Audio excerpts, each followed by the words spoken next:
let's just get into this. This is what I look like. I'm as thrilled about it as you are. Let's just plow on ahead. This is a look that says a lot of things. I'm aware of that. I know what I put out into the world. I know I look like I get into fights with rival Bigfoot hunters.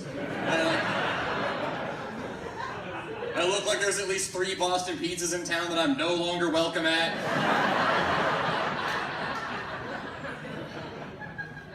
I'm a 33-year-old white dude with a beard.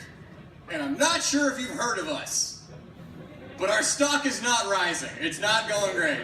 I'm assuming there's none here. It's the opening weekend for Joker. But the thing is that... Be honest though, if you were at a bar and like 10 dudes who looked exactly like me walked in together at the same time, are you gonna be like, sweet!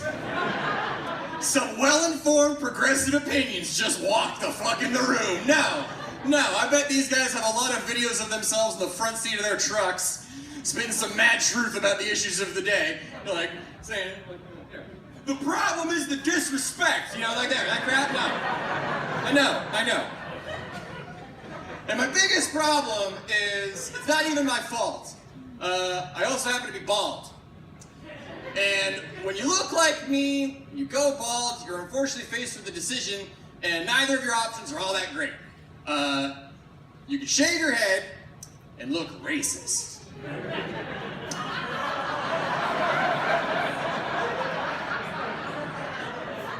Or you can let your balding hair grow long, wild, and free and look fucking crazy.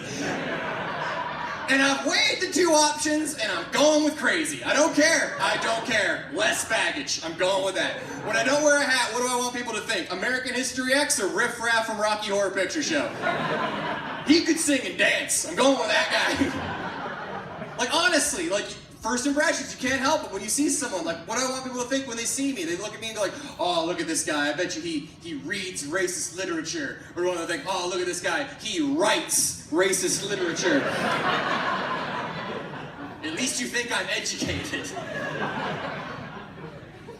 First impressions are hard to dodge. You can't help the things you think when you first see someone. I met someone recently as he was being kicked out of the front of a Shoppers Drug Mart. That was a good day. Yeah, you can't help the first impressions you have of a man when you see him being shoved out the front door by security. And I'll describe him to you. He was kind of gangly, kind of weird looking, wet. I would describe him as wet. It wasn't raining that day, yet he was wet. And not like water wet. He looked just like existentially wet. Like he's always wet. And I don't like thinking negative things about things like that with people, but then like he gets kicked out and he's like, whoa, what did I do? And like the security guy just looks at me and goes, get out of here, man, get out of here. You can't be in here like that, get out. I'm like, whoa.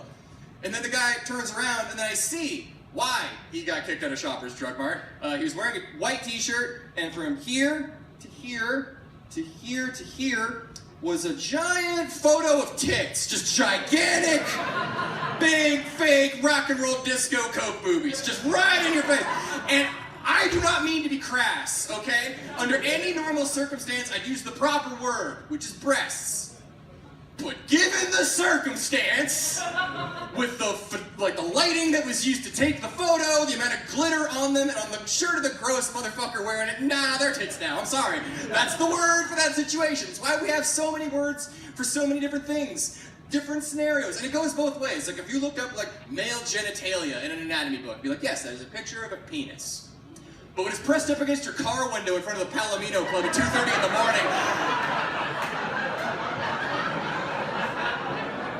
it's not a penis anymore. It's get your dick off my car. Like, that's the word. That's the word.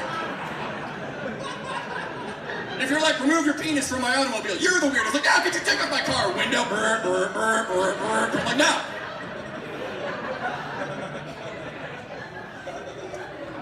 So anyway, titty shirt man's getting tossed out of Shoppers, right?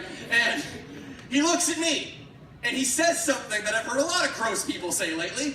He just threw up his arms and went, no. You can't do anything anymore.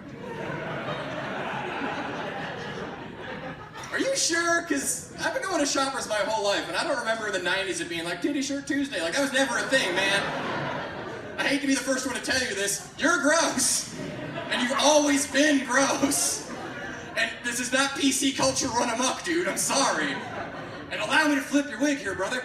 I believe in female body autonomy. I think that if a woman wants to have all the rights of a man, that's absolutely 100% the way society should be. If a woman wants to go topless anywhere as a man is allowed to be topless, that should be fine, and she shouldn't be harassed or made to feel sexualized or fearful. Which means I'm totally fine with a woman being topless in this Shoppers Drug Mart. Yet I still think it was right of them to kick you out. And I don't know if that makes me woke or a hypocrite, but here we are. Stop being wet!